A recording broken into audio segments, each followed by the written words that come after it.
अस्सलाम वालेकुम dear students. आज हम अपने 15वें लेसन पर हैं जिसमें हम पास्ट कंटिन्यूस टेंस पढ़ेंगे।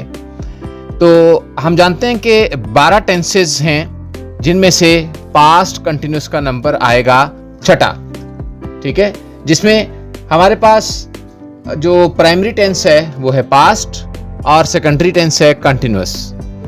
तो यूं करके हमारे पास पास्ट कंटिन्यूस टेंस जो है ये एक्चुअली एक तो गुजरे हुए ज़माने के अंदर जो बात है उसको जाहिर करेगा, लेकिन साथ ही साथ गुजरे हुए ज़माने में वो जारी यानी कि हो रहा होगा जो काम उसको जाहिर कर रहा होगा, मतलब कि कंटिन्यूस जो काम होगा।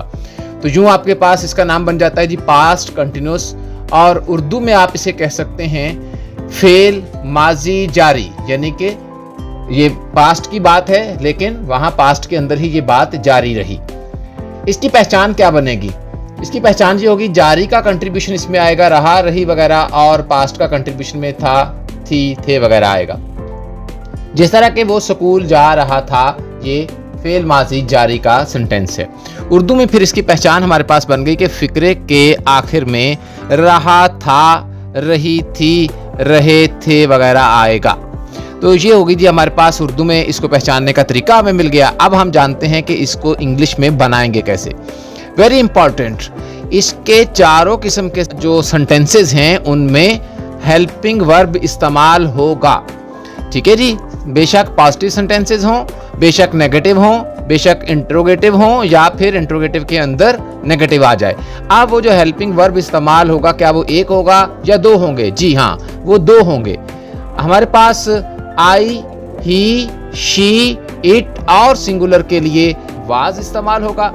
वी, यू, दे और प्लूरल आएंगे तो उनके साथ इस्तेमाल होगा वर, ठीक है जी। तो ये अब दो हेल्पिंग वर्ब होंगे, आपने पहचान करके लगाने हैं। अच्छा, अब माजी जारी के जो सेंटेंसेस हैं इंग्लिश में बनाने का, उनमें पॉजिटिव सेंटेंसेस के लिए और आपके पास जो नेगेटिव हैं, इंट्रोगेटिव हैं और नेगेटिव इंट्रोगेटिव हैं, क्या तरीका होगा? भाई सिंपल वही तरीका जो कि हमारे पास स्ट्रक्चर ऑफ सेंटेंस में था। सबसे पहले सब्जेक्ट आएगा, लेकिन अब के सब्जेक्ट के फौरी बाद हेल्पिंग वर्ब, और फिर फॉर्म ऑफ वर्ब कौन सी अब आनी है?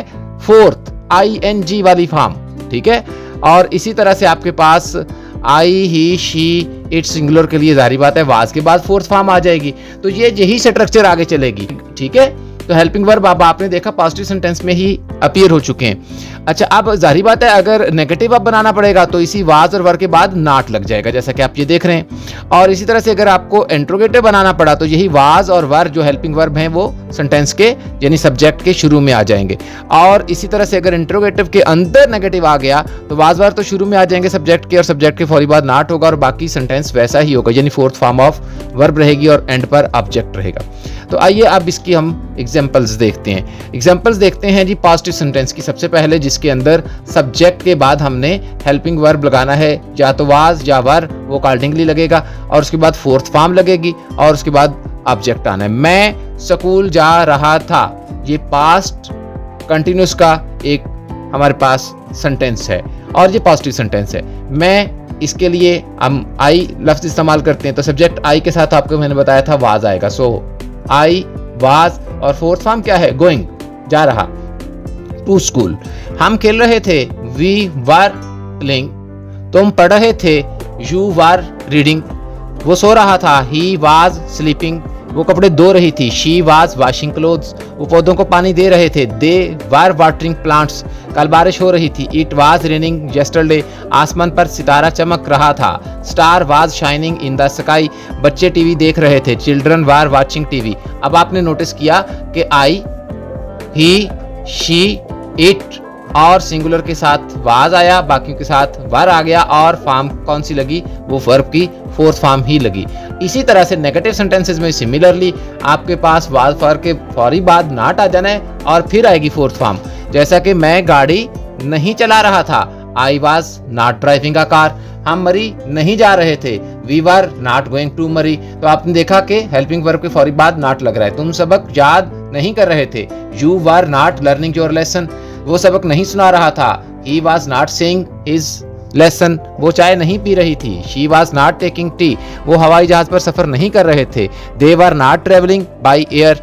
ओले नहीं पड़ रहे थे, इट वाज नॉट हेलिंग। आदमी बाग में सैर नहीं कर रहा था। Man was not walking in the garden, परिंदे हवा में नहीं उड़ रहे थे। Birds were not flying in the air.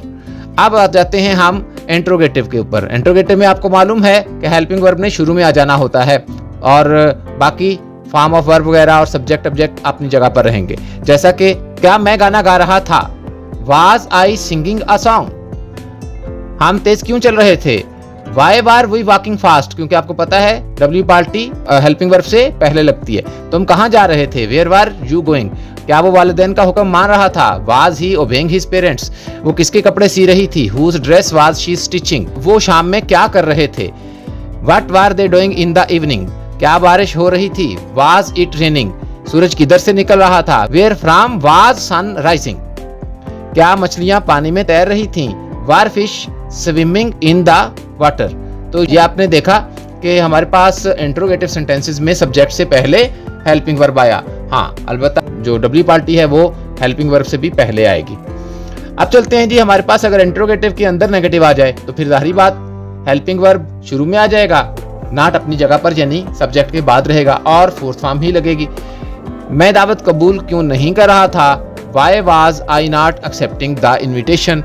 हम रकम कहाँ जमा नहीं करवा रहे थे, where were we not submitting our money. तुम कब उसे तस्लीम नहीं कर रहे थे, when were you not accepting him. क्या वो कैलकुलेटर की इजाजत नहीं दे रहा था, was he not allowing calculator. वो क्या नहीं पी रही थी, what was she not drinking. वो किसे नसीहत नहीं कर रहे थे, home were they not advising. देर क्यों नहीं हो रही थी, why was it not getting late. मुर्ग अजान क्यों नहीं दे रहा था, why was cock not crowing. कौन खाना नहीं खा रहा था, who was not eating meal. आसमान पर सितारे क्यों नहीं चमक रहे थे, why were stars not shining in the sky. तो अब आपने इसमें देखा हेल्पिंग वर्ब जो है वो सब्जेक्ट से पहले लग चुका है और हेल्पिंग वर्ब के फौरी बाद नॉट है और उसके बाद फोर्थ फॉर्म है। तो यही रूल है जिसके मुताबिक आपने अगर इंट्रोगेटिव के अंदर नेगेटिव सेंटेंसेस बने तो उनको ट्रांसलेट करना है। उम्मीद करता हूं कि आपको ये टेंस अच्छे से समझ में आ चुका होगा। Thanks for watching this video. Allah Hafiz my students.